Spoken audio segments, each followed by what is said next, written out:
I would say one of my biggest, and I don't want to get too crazy religious wise here with you because I know that you're Christian and I see your church stuff, but Yeah. like one of my biggest things that I'm Christian, I believe in God, but man, I will get into the Bible and I will find so much stuff that I'm just like, that just seems like a story. Yeah. And I find myself, and I do that often. Like a lot of these things, they seem to me like they are things to mention.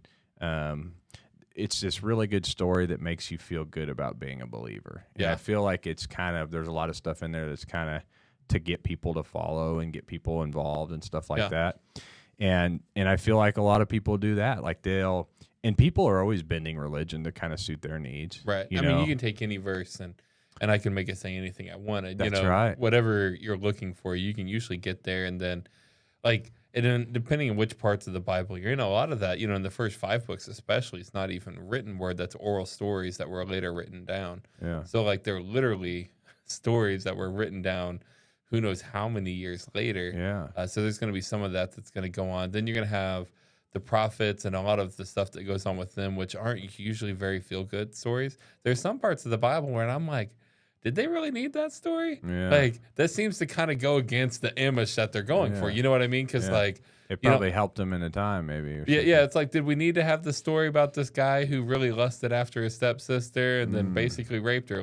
Do we need to have that story in there? That's wild. So you have some of these stories. Then you have the New Testament, which is most of those were written somewhere around 20 to 30 years after Jesus died. For most of those books when they were written, and they're retellings of the story. But I'm actually an ordained minister myself, so I have some education. But I know a lot of pastors when I talk to them. Yeah, I'll talk to them about church size. Hey, how's your church going? Oh, things are going great. We're averaging 100 people this year or whatever. And you go visit their church, and there's 65 people there, and you're like, man, what's going on? I thought there was more. And half the time, it seems like that number is based on whatever the best day was, whatever their Easter number was. And that's not all of them. I don't want pastors all getting mad at me for calling them out on this, since I'm one too. But sometimes you get those stories. I know guys, when they tell stories, the more I've heard the same story, the crazier it gets in the beginning. So it's like Paul Bunyan, man. Yeah. So it's like, I think there's, and this will get me in trouble with a whole lot of people, but I think that there's going to be some parts of that may be embellished to some extent to some of the stories that happened. But I also believe that there's a lot of it and there's most of it. And I believe all of it, I believe it's all God's word. And I believe it's all true. And I believe it's all things that God intended. But I also know that there's a good portion of that is changed from its original language into King James Version as it's being translated. There's things that were put in during that time frame that were things that were needed, that may be interpreted a particular way or interpreted that way. Yeah. So there's going to be some of those things. And we're starting to get, people are getting mad in some of the newer translations of the Bible because they've removed verses.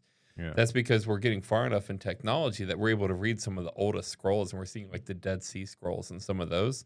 And these are ones that are pretty dang close to when Jesus was alive. Wow. And they're finding these scrolls and they're able to read it and translate it and get it into language. And they're like, these verses weren't in the original transcripts. There's a few, I think the story, the woman at the well, is one of those stories that's not in the original. That's so wild. So man. They removed, no. I take that back. It's not the woman at the well. It's the woman caught in adultery. Jesus said, he who is without sin, shall cast the first stone, and they all leave. That's not in the original Dead Sea Scrolls when they found it. And they have a disclaimer, but people are mad saying they're taking stuff out of the Bible, and that's all they see. They don't see the stuff behind it. And see, for me personally, I feel like things being done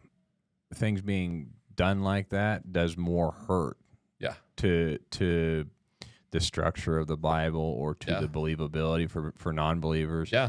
Because then you start finding these things that aren't adding up or they're not correct, and you're just doing damage. Yeah. But my thing has always been God gave men the the right, or whatever you want to call it, to choose, the Yeah. option to choose, Yeah. to make bad decisions, to Right. lie, to do these things, to be deceitful. Yeah, that's an innate ability. And then and correct me if I'm wrong, because I'm not like a religious nut by any means. I just look, and it's just like in life. I just question, I like questioning yeah. things, and I like It's talking good to about question things. And things. Yeah, I you're like, good. and that's the way you learn. I'm not really offendable, so Okay. go for it. Well, so my whole thing is, if God gave you these decisions, and, Mhm. and I don't know if the way the Bible is written, He had people do it on His behalf, basically, right? Yeah. He's basically saying, I'm giving you this. I want you to write this, but I've also given you the decision to be a liar, deceit, Yeah. and manipulate and do whatever the hell you want. Yeah. Here you go. Right. And then we're expected to think that what is in that Bible is exactly what God thinks, or Yeah. what God said. Like, and I don't mean this in any negative way towards God or religion or anything that we have. Because I am a believer. I pray nightly.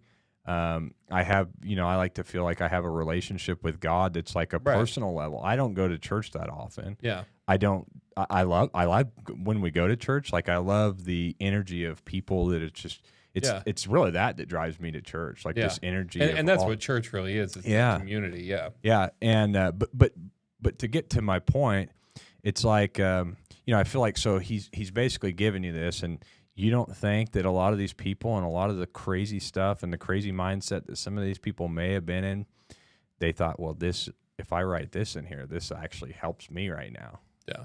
And so that's where, like, a lot of fear for me, and a lot of the stuff that's in the scripture and things, like, I feel like it's directed.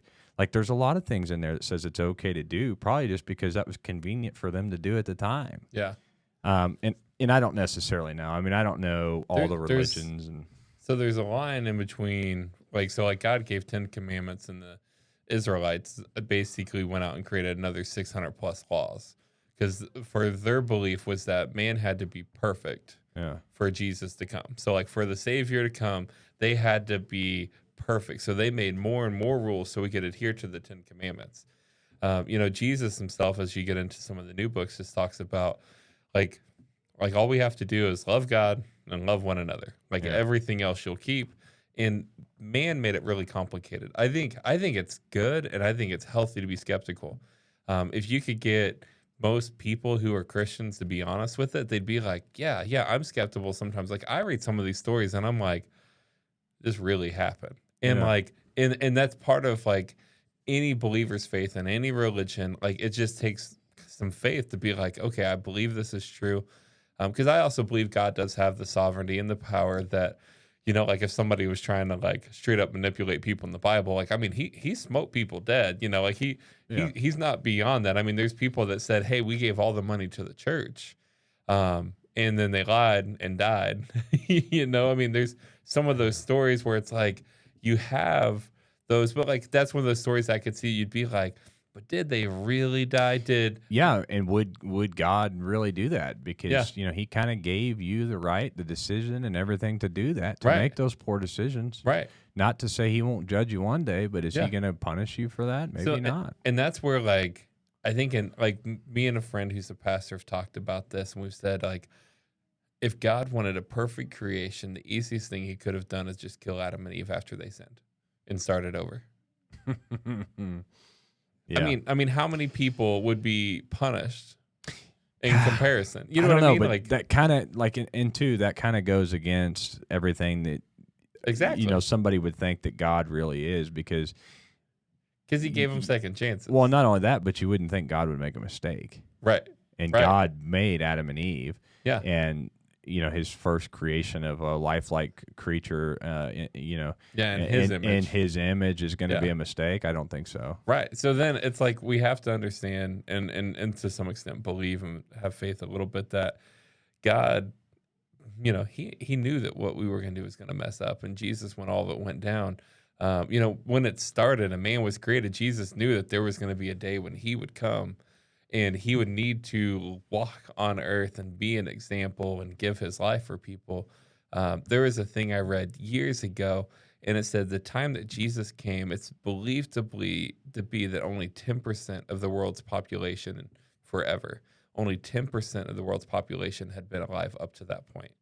90% of the people that have ever lived on Earth have lived after the time of Jesus, just because of the years and what they found, like fossilized, what they found, and just population growth. Because, population grows way easier, especially with healthy years. I mean, how much world population is now is astronomical Yeah, and how long compared to what it people would are have been. living. Yeah. Because, people living back then were lucky to live many years, let alone anywhere close to what we are now. Yeah, I think 40s you were doing good, even back not too long ago. Yeah, exactly. If you were living mid to late 40s, you're doing pretty good. Yeah, well, we're talking like 150 years ago, 200 years ago, where it's like, hey, you made it into your 40s, you're good. And that's, so it gets pretty crazy on that. And I know what you mean on some of those stories, because I've read some too and been like, and then some of those stories I think that are in there that I was joking about, like, should this really be in here, are in there for that very reason, that some of these, a lot of, especially the Old Testament, are as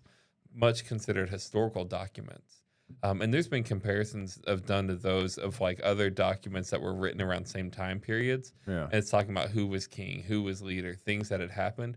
And they line up on like major events and natural events and stuff like that. And these are mostly people that hate each other.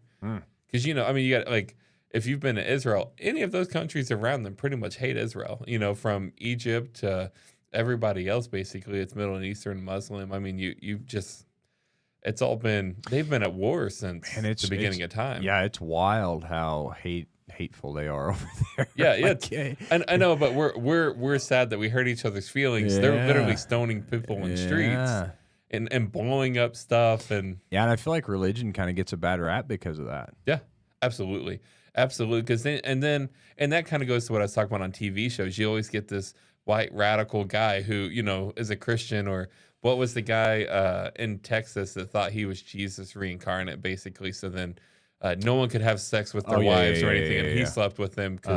They made a Netflix special. Though. Yeah, it was actually decent. I can't remember what Waco or whatever. Yeah, Waco. Waco is that called? Yeah, I don't know, man. I'm kind of on both sides of that one because. Well, yeah, the government side of that was completely messed up. Like they had no business in any of that. But like, I mean, if all those people are gonna do it, that's their business. like if you want to drink the Kool-Aid, so to speak, I mean, if all those people, and like you hear some stories even now, like some of the people that are still alive, and then. And it's funny how mixed they are. Some are like, oh, yeah, we loved it, and this and that. Yeah. And then other people are like, it was torture, and he this and he that. And it's like, you were there on your own accord. He wasn't kidnapping as far as I'm concerned, as far as what I've read up on. So, anybody was there. You made a conscious decision to go there. It was there wasn't free will. Yeah, man. And maybe after things got really gnarly and things were getting really bad, he's like, no, you can't leave. Yeah. But it's probably because he was trying to keep you from getting shot for walking outside. Yeah, like, I think the hateful one in that was definitely the U.S. government. Absolutely. Definitely the aggressors. Definitely in the wrong. I mean, at the end of the day, they didn't do anything other than have a bunch of guns and ammo and shit.